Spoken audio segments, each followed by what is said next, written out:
Outil indispensable en ces temps d'épidémie, véritable barrière contre les bactéries et les virus. Salut tout le monde, c'est HN et on se retrouve pour un nouveau 3 minutes d'histoire sur les masques. Audio Jungle.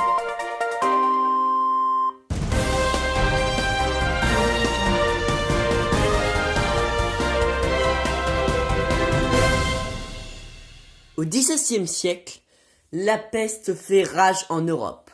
Pour se protéger, Charles Delorme, premier médecin de Louis XIII, imagina en 1619 un costume protecteur comprenant le fameux masque en forme de bec.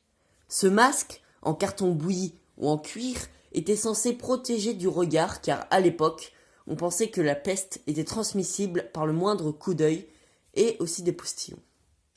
Malgré leur mauvaise qualité, ils seront utilisés jusqu'au XIXe siècle.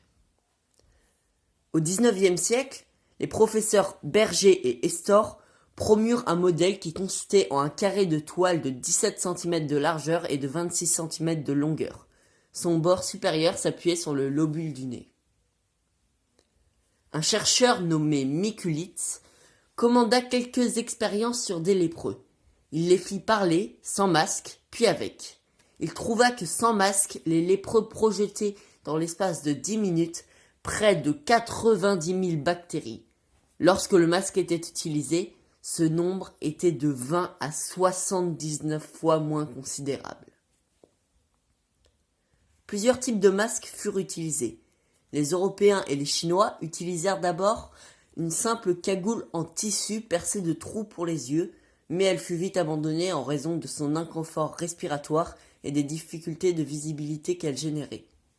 Ils utilisèrent alors un masque plus simple, composé d'une couche de coton maintenue au contact du visage par une compresse nouée derrière la tête, associée à des lunettes pour protéger les yeux, le tout recouvert d'un passe-montagne en toile.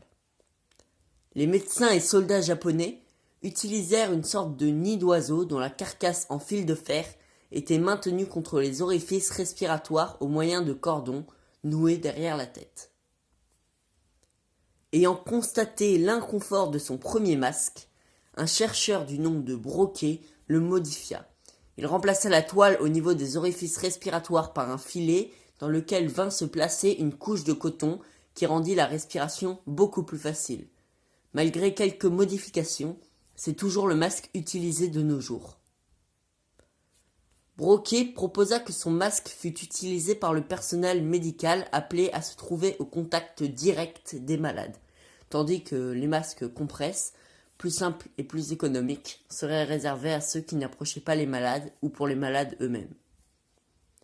On l'a vu, à travers les âges, les masques utilisés pour se protéger des infections étaient de différentes formes, composés de différents tissus.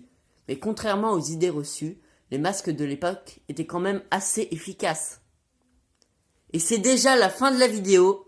N'hésitez pas à activer la cloche pour ne rater aucune de mes prochaines vidéos, à vous abonner, ça aide beaucoup la chaîne, et à laisser un commentaire. Aussi, dites-moi en commentaire si vous voulez une nouvelle série ou simplement des 3 minutes d'histoire en facecam. Sur ce, bye bye tout le monde, c'était HN, à une prochaine vidéo.